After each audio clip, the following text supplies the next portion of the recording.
오늘은 얼마 전에 발표한 2026년 부동산 세제 개편안을 분석해보고 이게 광교 신도시에 미치는 영향을 말씀드리도록 하겠습니다. 이번 세제 개편 핵심은 딱 하나입니다.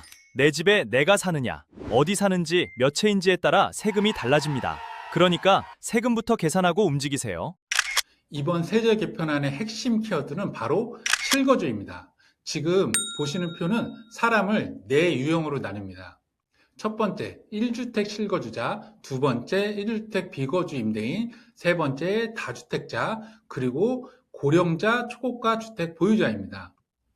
같은 광교 아파트를 보유해도 내가 어디에 살고 있는지, 몇 채를 보유하고 있는지, 공시가격과 시세가 어느 구간인지에 따라 보유세와 양도세의 방향이 달라진다고 이야기하고 있습니다. 자, 그럼 표 순서 그대로 보겠습니다. 그리고 마지막에는 내가 얼마의 보유세를 내고 얼마의 양도세를 내는지 간편하게 계산할 수 있는 계산기를 제가 소개해 드리도록 하겠습니다. 이 영상 끝까지 보시면 내가 직접 간편하게 내 보유세와 양도세를 계산할 수 있는 방법을 알려드리겠습니다. 보유세는 보통 공시가격을 중심으로 한 과세 기준으로, 양도세는 실제 양도가액과 취득가액, 보유, 거주 요건을 함께 봅니다. 그래서 우리 집이 15억이냐, 20억이냐가 중요한 게 아니라 공시가격이 얼마인지, 실제 매도 가능한 시세가 얼마인지, 내가 실제 거주하는 집까지의 한 장의 표에 올려놓고 같이 판단해야 합니다. 첫 번째는 1주택 실거주자입니다.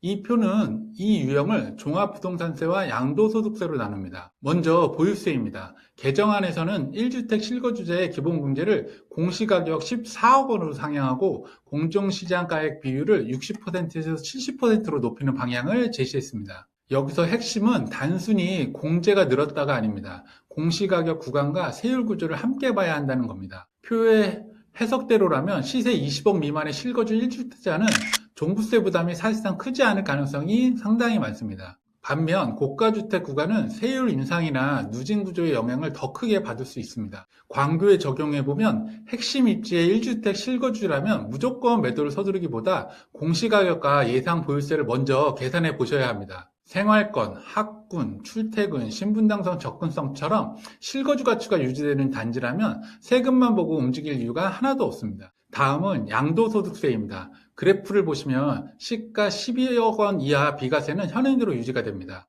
장기보유 특별공제 한도가 새로 신설되었습니다. 27년까지 파느냐, 28년까지 파느냐, 29년 이후로 파느냐의 시나리오별로 나뉩니다. 그리고 초고가 주택 약 30억 이상의 양도 차익 환수 강화 방향을 가리키고 있습니다. 여기서 꼭 기억할 점은 현행 제도상으로도 1세대 1주택 비과세는 요건과 양도가액 기준을 함께 봐야 한다는 것입니다. 특히 조정 대상 지역 취득주택은 거주 요건이 얽힐 수 있습니다. 따라서 한 채니까 괜찮다가 아니라 내가 언제 취득했고 얼마나 보유, 거주했는지가 매우 중요합니다. 정리하면 핵심 지역의 1주택 실거주자는 세금 공포로 급하게 매도하기보다 보유세와 양도세를 숫자로 확인하고 행복하게 관망할 수 있는지부터 판단하는 쪽이 맞습니다. 두 번째는 1주택 비거주자입니다. 즉, 집 한 채를 보유하지만 내가 살지 않고 임대 중인 경우입니다. 이번 보유세 개정안은 기본공제를 9억 원으로 축소하고 공동명의 공제 혜택을 줄였고 시세의 13억 원 초과 구간의 세부담이 대폭 증가했다는 게 큰 특징입니다. 광교에서는 이 구간이 특히 민감합니다. 전세나 월세를 주고 있는 한 채라도 내가 살지 않는다면 1주택이라는 말만으로 실거주와 같은 판단을 하기 어렵다는 뜻입니다. 공동명의인지, 공시가격이 어느 구간인지, 임대소득과 보유세를 합쳤을 때 현금 흐름이 버틸만 한지를 따져봐야 합니다. 양도세 쪽은 더 강하게 개선되었습니다. 표는 보유기간별 장기보유 특별공제의 단계적 축소 또는 폐지를 보여줍니다. 거주 요건 미충족 시 공제 혜택을 소멸을 의미하며 실거주 전입하거나 매도하라고 강하게 압박하고 있는 겁니다. 그래서 광교 핵심 지역의 비거주 1주택자라면 선택지가 더욱 선명해집니다. 내가 실제로 입주할 수 있다면 실거주 전환을 반드시 검토해야 하고, 입주 계획도 없고 보유의 이유도 약하다면 매도 시점과 세금 비용을 빨리 계산해 보셔야 합니다. 반대로 광교 내에서도 선호도가 덜한 단지에 거주하지 않는 한 채를 보유했다면 언젠간 오르겠지라는 기대만으로 버티기보다 매도 가능 가격과 세금, 임대 수익을 꼭 비교해 보시기 바랍니다. 머릿속에 계속 맴도는 부담이라면 시장이 좋을 때 먼저 정리하는 판단도 필요하다고 생각합니다. 세 번째는 다주택자입니다. 표는 다주택자의 종부세와 양도세를 별도로 보여줍니다. 보유세 개정안에서 기본공제가 4억 원 수준으로 낮아지고 거주 비율에 따른 가산을 두기도 하며 주택수보다 가액 기준으로 세율을 일원화했다는 게 이번 개선안의 특징입니다. 그리고 합산 시세 13억을 넘으면 세 부담이 대폭 증가할 거라고 예상할 수 있습니다. 핵심은 내가 두 채냐, 세 채냐만이 아닙니다. 광교 한 채, 외곽 한 채처럼 보유한 집들의 공시가격과 시세를 합산해 봐야 한다는 겁니다. 특히 핵심지 한 채와 비핵심지 여러 채를 함께 갖고 있다면 보유세, 관리비, 공실, 수리비까지 포함한 전체 현금 흐름을 봐야 합니다. 양도세는 한시적 중과 완화가 있더라도 장기보유 특별공제 축소 폐지안이 처분 압력을 더욱 강화시키고 있습니다. 임대료 전가 가능성까지 함께 예상할 수 있을 것 같습니다. 이 경우에 대응 방법은 순서입니다. 첫째, 정말 계속 보유할 핵심 자산을 정합니다. 둘째, 수익률이 낮고 관리 부담이 큰 자산을 분류합니다. 셋째, 매도 순서에 따라 세금과 임차인 일정이 어떻게 달라지는지 계산합니다. 광교에 실거주하지 않는 다주택자라면 좋은 한 채로 압축할지, 아니면 임대사업의 현금 흐름을 유지할지, 아니면 일부 처분할지를 반드시 비교해야 합니다. 이번 개정안의 메시지는 모든 집을 팔라가 아닙니다. 보유의 이유가 약한 집부터 숫자로 검증하라는 것입니다. 네 번째는 고령자와 초고가 주택 보유자입니다. 이 유형은 무조건 부담을 늘리는 방향만 있는 것이 아니라 실거주를 오래 유지한 사람의 납부 부담을 관리하는 장치도 함께 봐야 합니다. 이번 개정안에는 1주택 고령자 세액공제 최대 600에서 800만 원으로 제한을 했고요. 상속, 처분 때 납부할 수 있는 납부 유예를 확대를 했고 10년 이상 장기 실거주 특례가 추가되었습니다. 광교에서 오래 거주한 1주택 고령자라면 세금이 올라서 당장 집을 팔아야 하나부터 결론 내릴 필요는 굳이 없습니다. 공시가격, 소득, 보유, 거주기간, 상속계획을 함께 놓고 납부 유예나 공제 가능성을 꼭 확인해야 합니다. 다만 30억 이상 초고가 주택처럼 고가 구간은 이야기가 사실상 좀 다릅니다.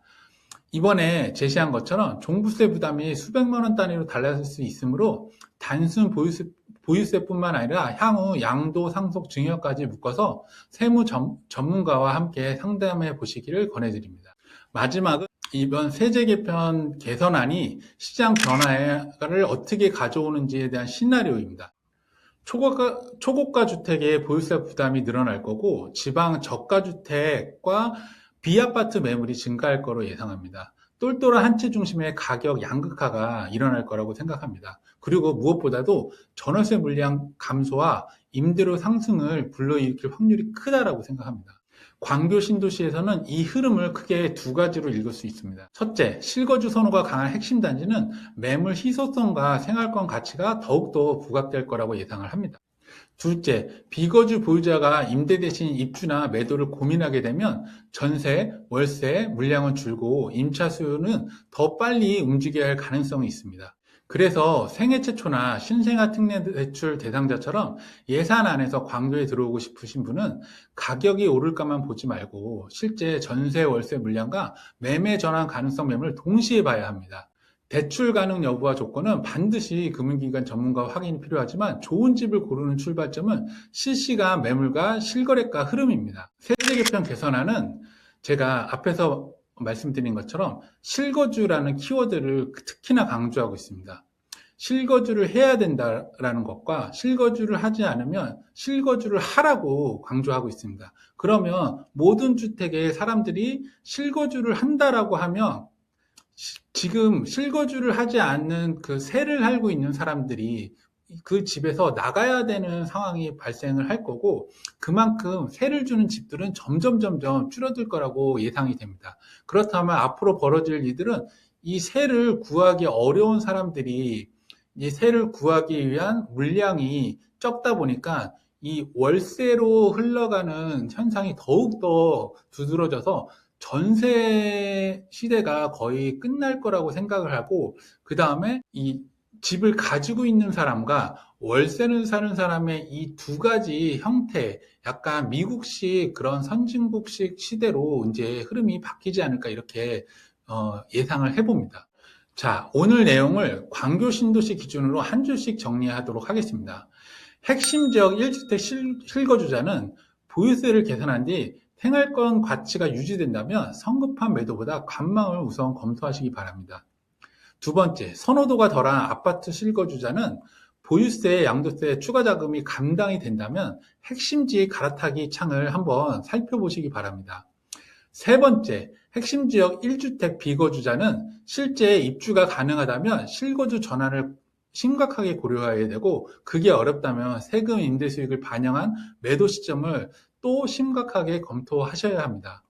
네 번째, 비핵심 지역 비거주 또는 다주택자분들은 보유가 감당되는지 보유세, 양도세, 숫자로 판단을 해보시고 계속 그게 마음에 걸리는 자산은 빠른 매도 가능성까지 함께 열어두셔야 합니다. 광교 신도시처럼 내 집의 공시가격과 시세, 보유 거주기간, 조정 대상 지역 여부를 넣지 않으면 세금 판단은 빗나가기 쉽습니다. 제 고정 링크에 있는 하단내 홈페이지에 오시면 2026 세제 개편 세액 계산기를 제가 만들어 놓았습니다. 그곳에 클릭하시면 아주 쉽게 여러분들의 보유세와 양도세를 먼저 시뮬레이션에서 최대한 근접하게 아마 계산해 보실 수 있을 겁니다. 고정 댓글을 통해서 홈페이지 링크를 타고 들어가시면 참고용으로 꼭 도움이 되실 거라고 장담드릴 수 있습니다. 그리고 광교 아파트 매매, 전세, 월세, 실시간 매물도 함께 띄워놨으니 시세를 확인하신 뒤에 매도를 고민하시는 분은 매물 접수를, 광교 입성을 고민하시는 분은 매수 상담을, 더 구체적인 상황은 1:1 전문가 무료 상담으로 남겨주세요. 이 영상이 도움이 되셨다면 구독, 좋아요, 알림 설정 부탁드리도록 하겠습니다. 이상 하담이었습니다. 안녕히 계십시오.